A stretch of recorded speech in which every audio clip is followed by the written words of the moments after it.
Danica Roem, welcome to California. Thank you so much for having me here. Really, really excited. I'm personally very excited to meet you. Our group, Local Majority, worked last year on your campaign, amongst many other organizations I know.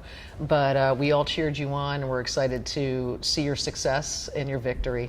Well, thank you so much for helping out, and for the members of Local Majority who actually showed up in the 13th District to knock on doors, made phone calls all the way out here. And at the same time, you know, just like every other volunteer group, did what they could to help us win. So when were you first aware of Local Majority, particularly in your campaign? I know Joanne reached out to you all, but when did you kind of understand specifically what we were providing? So long story short is my campaign manager really handled all of that. And at the same time, you know, he had reached out, you know, to me and just said like, hey, look, we've got, you know, this group here who wants to help you out with, you know, especially making phone calls. And we had a little package, you know, arrive in the mail of, you know, like, hey, here's information about your district, here's information, you know, opposition research, here's stuff about yourself, here's all these policy briefs. And then I think the coolest thing that most people knew from the district on a national level, or of the races from the national level, was the billboard that y'all had that said, hey, Democrats, get off your donkey. The kind way to say it. Right, and it had like my name, Holly Yala's name, and Elizabeth Guzman's name. And if you watch the Broadly documentary on YouTube, you'll see one of the scenes that we have with Tim Kaine ends where we're outside of there taking pictures. In front of the billboard. Yep. That's really cool. As far as the research that Local Majority provides, you were one of many districts we were working on in Virginia. We've done issue papers, we do talking points, we do opposition research and district primers.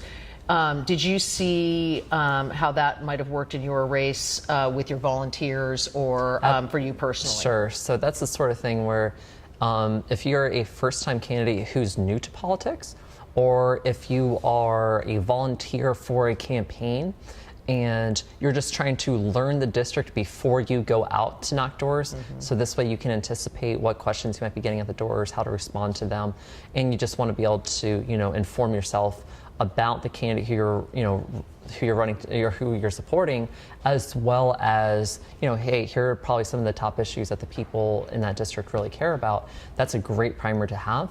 And at the same time, for me, you know, I covered my district as a newspaper reporter for 9 years, 2 months, and 2 weeks as the lead reporter of the Gainesville Times from 2006 to 2015. You knew your district. So I authored more than 2,500 stories about the greater Prince William area, and I'm a lifelong resident of my district. You know, I've lived in the 13th District my whole life. And so, like, I was good to go, you know, and at the same time, I was my own communications director as well. You know, I did all my own press, you know, wrote my own speeches, did all my own stuff. And so, like, I was good, you know, right. I was really solid. But other campaigns that I think that would have really come in handy where we didn't have to utilize it as much was we didn't have to do debate prep because we didn't have a debate. And, you know, that was the incumbent's decision, and that's fine. But I think that would have been a case where for debate prep, you have definitely just having the sheet just to go over, just to, you know, remember everything. That would have probably been really helpful. Right. And unfortunately, you didn't get a chance to do that, but that's okay. Fortunately or unfortunately, however you want to look at it. However, it all worked out, didn't it? It did. Worked out just fine. So going into this year, I've been watching on social media and I've been so impressed with the camaraderie amongst all of you new delegates together and how much you're trying to push to get things done. Local Majority wants you to know we're going to be there for you in 19. Awesome. That's because what we very much need. And, you know, like, I think it's been really fun to see on social media the reactions where, you know, like myself and Delegate Lee Carter, who represents the other part of Manassas, I represent the Prince William County portion, he represents the city of Manassas, where people will see us interacting back and forth. And even there was one point where it's just like, hey, what subcommittee are you going to be in? I'm going to be in this because, you know, I'm going to be supporting this bill, but I really want to come over to support yours. Oh, hey, yeah, I'll be there. And people were looking at this like, my God, it's like they like each other and they get along, and we're watching them work together on social media. And I think that's what the freshman class brings, especially for a lot of us who are, you know, in our early 30s, and we're very used to communicating in public, especially as public figures who are using social media in a public platform. to get our message out.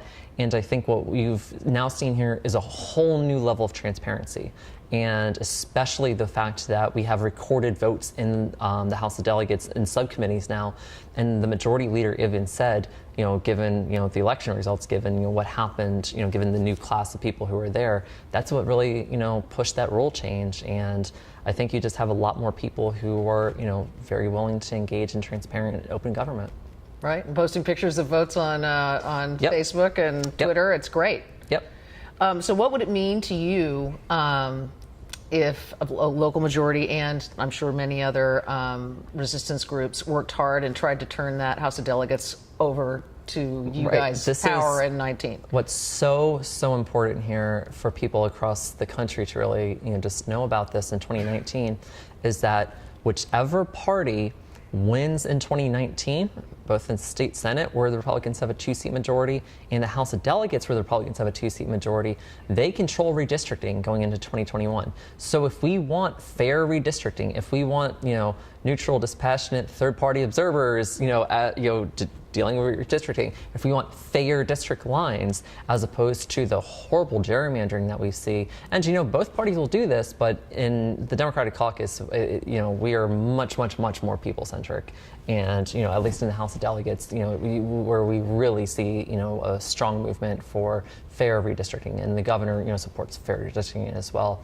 I think what people need to know here is that working hard for us when there are no statewide candidates to drive out turnout, it's going to come down to how many volunteers are in our districts getting the voters engaged to come on out, to hit the doors.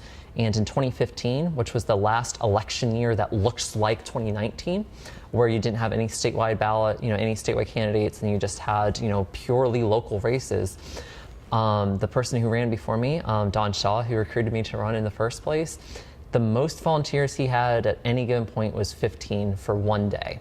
And in our campaign last year, we had standard, toward the end, was like 50 on a Saturday come in. Wow. And then on the Saturday before the election, we sent out every single turf in our targeted universe, all of them, which is to get that done in one day, when we have 83,000 residents, and so, obviously you don't hit every single door because you're targeting your voters, but at the same time, we're just to be able to go through that in a day. That was the power of the volunteer campaign.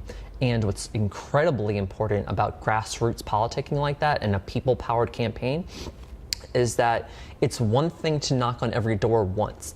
It's a whole other thing to knock on every door 6 times until you get to yes, until someone answers the door, until someone is actually home, until you've had the persuasion conversation and the get out the vote conversation so that the person's on board, as well as the phone calls, as well as everything else, as well as we had people from across the country sending in handwritten postcards, just reminding people to go vote. That's like a direct mail piece that you guys have just saved us, where we had our 25 direct mail pieces plus a ton of postcards handwritten.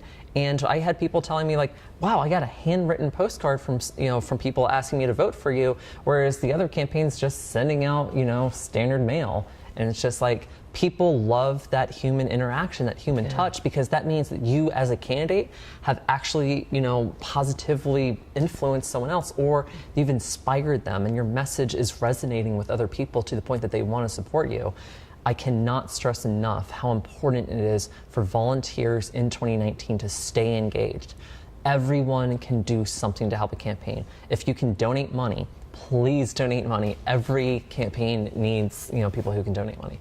If you can knock on doors, come to the district, great. That is, nothing ever replaces a quality conversation at that door. If you can make phone calls, if you can send in those postcards, and you can just even spread the word on social media, all of that helps, and it's all part of a giant puzzle, and we were able to put all the pieces together for 2017. That's really exciting. It's super inspiring. So going forward into 2019, in 2017, Billboard was a good thing, Oppo research, talking points, issue papers were a good thing. What, if anything, do you think an organization like Local Majority that focuses on research and providing things that are usually pretty expensive for a campaign to pay for, we're doing that for free, what else should we be focusing on? I think what would be really good in 2019 is talking for every individual candidate. getting to know their campaign staff in advance and basically saying like, okay, here's what we provide. What is it that we provide that you guys need the most? This way you can target what it is that you guys do really well with what it is that a campaign needs. If the campaign is saying like, well, we're good on this, but we could really use this, right, that it would be great. Or it's like, well, hey, you know, we got this tab back for, you know, our opposition research came in on ourselves or the person who we're running against.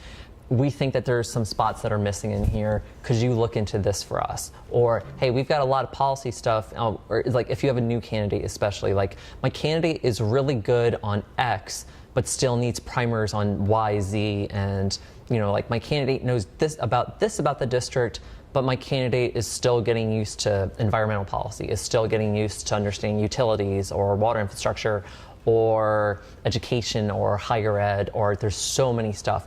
If you can work with a campaign team to target that messaging to help them out, then what that's going to basically do is allow you guys to spend the amount of time and the money that you're putting in to making this stuff, you know, as top level as it can be, in a way that is going to directly benefit that campaign, so that the second they have it, they're a better candidate than when they started.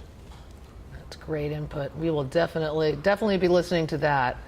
Thank you so much for taking the time to talk to me, and great feedback for Local Majority. We're just so proud of you and excited for the job that you're doing and watching you moving into the future. It's just incredibly inspiring. And thank you so much for everything that you did to help us get here, and you know, so that you know the people of the 13th district know that their delegate is of, for, and by them. And you totally are. Yeah, well, High thank you five so to much. that, my friend. Thank you.